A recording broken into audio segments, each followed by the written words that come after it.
आज इंडिया की 50% से ज़्यादा adult population is suffering from diabetes. Diabetes तब होती है जब बॉडी में इंसुलिन की रेजिस्टेंस होनी स्टार्ट हो जाती है या फिर इंसुलिन की यूटिलाइजेशन बॉडी में प्रॉपरली नहीं हो रही है। अब इंसुलिन कौन बना रहा है? इंसुलिन बना रहा है एक ऑर्गन, पैनक्रियाज। पैनक्रियाज स्टमक के जस्ट पीछे होता है, जो कि एक लीफ शेप्ड टेपर्ड ऑर्गन है। तो यही पैनक्रियाज हमारी इंसुलिन की रेजिस्टेंस उसकी और इंसुलिन को बनाने में ये हेल्पफुल रहता है। तो अगर ये अच्छे से प्रॉपरली वर्क नहीं करेगा तो बॉडी में जो एनर्जी जो हम खाना खाते हैं जो कि एनर्जी में कन्वर्ट होना चाहिए, वो एनर्जी में प्रॉपरली कन्वर्ट नहीं होता, वो आपको शुगर बनानी स्टार्ट कर देता है, ग्लूकोज में कन्वर्ट हो जाता है।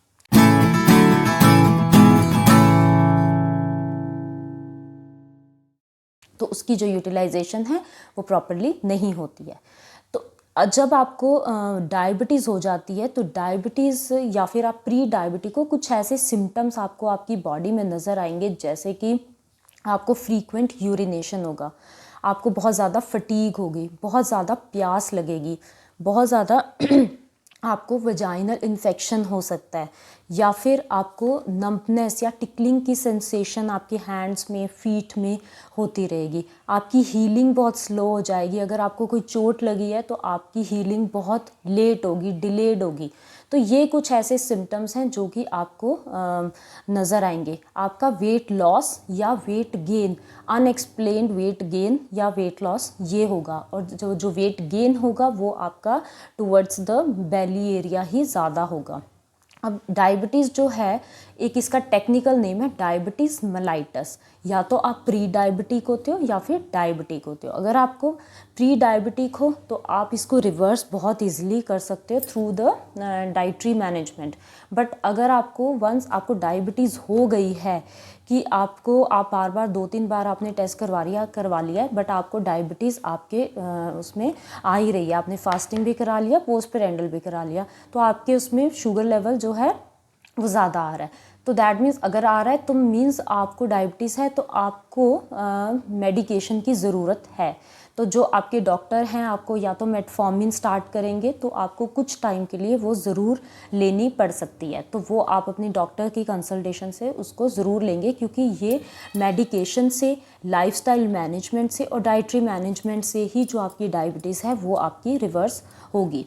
तो डायबिटीज़ को ये तो आपको आगे सारे ये आपके सिम्टम्स हो गए। और अगर हम अब इसको मैनेज कैसे करना है, इसको हमने रिवर्स करने के लिए कुछ न्यूट्रिएंट्स हैं जो कि अपनी डाइट में इंक्लूड करने हैं। अगर वो आप इंक्लूड कर लेते हो तो डेफिनेटली आप उसको बहुत इजीली रिवर्स कर सकते हो, क्योंकि ये आपको लाइफस्टाइल मैनेजमेंट और डाइटरी मैनेजमेंट से ही आप अपनी डायबिटीज़ को करेक्ट कर सकते हो। क्योंकि अगर आप डायबिटीज़ को नहीं करेक्ट करते हो तो इन द लॉन्ग रन आपको बाद में हेल्थ इश्यूज़ और भी बढ़ सकते हैं, जैसे कि आपको हार्ट प्रॉब्लम हो सकती है, या फिर आपके लिपिड्स ज़्यादा हो सकते हैं, कोलेस्ट्रॉल ज़्यादा हो सकता है, आपको कॉग्निटिव इम्पेयरमेंट हो सकती है।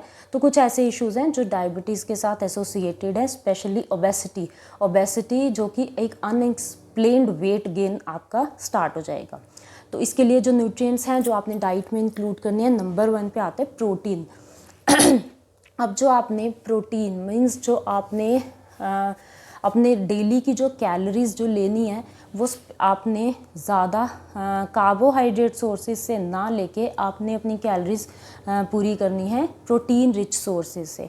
तो जितना, मान लो कि अगर आपका बॉडी वेट 60 kgs है तो आपको 1.5 ग्राम्स पर kg of your body weight आपको प्रोटीन ज़रूर लेना है। तो इतना प्रोटीन जो आपने प्रोटीन लेना है, कोशिश करो कि वो प्लांट बेस्ड हो। सोया प्रोटीन्स ले सकते हो, प्लांट बेस्ड प्रोटीन ले सकते हो। अगर आप एग्स लेते हो तो एग वाइट लो, और अगर आप चिकन लेते हो तो चिकन वगैरह ये जो भी लेना है आपने वो सारा आपका लीन मीट ही होना चाहिए। तो आप यहाँ पे ये अपना प्रोटीन इंक्लूड करो डाइट में।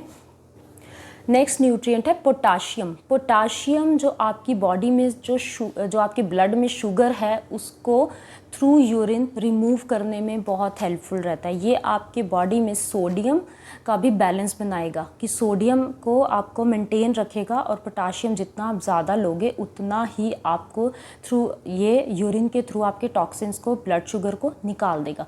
तो पोटाशियम एक डायबिटीज़ की रिवर्सल के लिए 4700 मिलीग्राम पर डे पोटाशियम आपको रिक्वायर्ड होता है। अब पोटाशियम किन सोर्सेज से आपको मिलेगा? आपको मिलेगा ये एवोकाडो से, बीट रूट से, बीट टॉप से, ग्रीन लीफी वेजिटेबल से, और कोकोनट वाटर आप ले सकते हो, ऑरेंजेस ले सकते हो। ये आप अपनी डाइट में इंक्लूड करो। नेक्स्ट है nutrient B1। B1 is thiamine.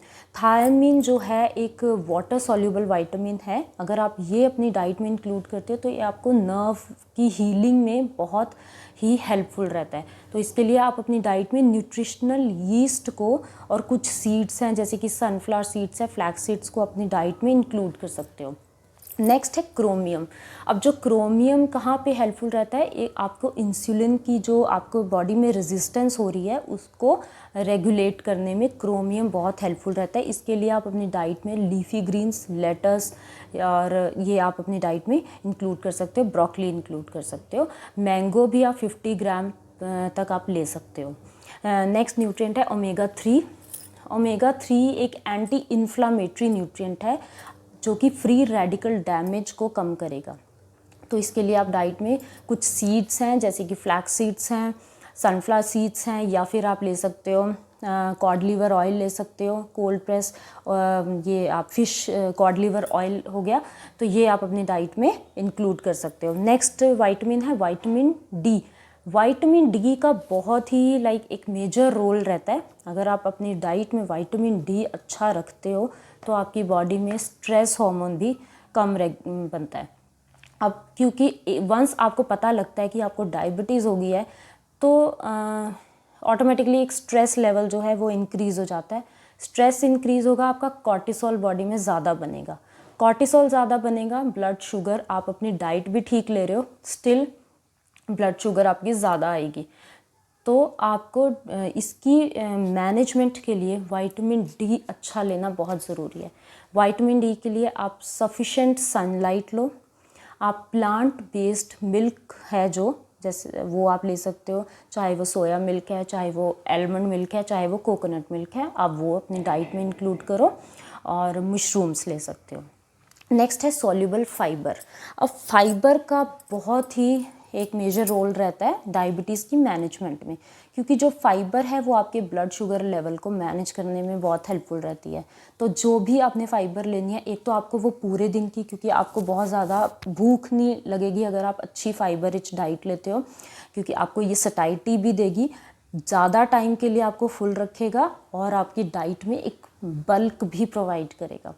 तो सॉल्युबल फाइबर के लिए आप अपनी डाइट में इंक्लूड करो चिया सीड्स, आप गोंद कतीरा इंक्लूड कर सकते हो, ब्रोकली ले सकते हो, ग्रीन लीफी वेजिटेबल्स ले सकते हो, और आप साथ में ले सकते हो ओट्स ले सकते हो। तो ये सारे जितने भी सोर्सेज है ये सारे सॉल्युबल फाइबर के हैं। आप बार्ले भी ले सकते हो। तो ये आप अपनी डाइट में इंक्लूड करो। नेक्स्ट आता है न्यूट्रिएंट करक्यूमिन। करक्यूमिन किस में मिलता है? टर्मरिक में। टर्मरिक हल्दी जो कि हम डेली यूज़ करते हैं, तो आप उसका एक शॉट भी ले सकते हो पानी में, उसको डाल के पिंच ऑफ हल्दी। बट आपने मेक श्योर कि जब भी आपने हल्दी लेनी है उसमें ब्लैक पेपर ज़रूर इंक्लूड करना है, बिकॉज़ आपकी करक्यूमिन जो है वो तभी एब्जॉर्ब होगा बॉडी में जब आप उसमें ब्लैक पेपर ऐड करते हो। तो ये कुछ न्यूट्रिएंट्स थे जो आपको डायबिटीज़ के रिवर्सल में बहुत ज़्यादा हेल्पफुल रहते हैं।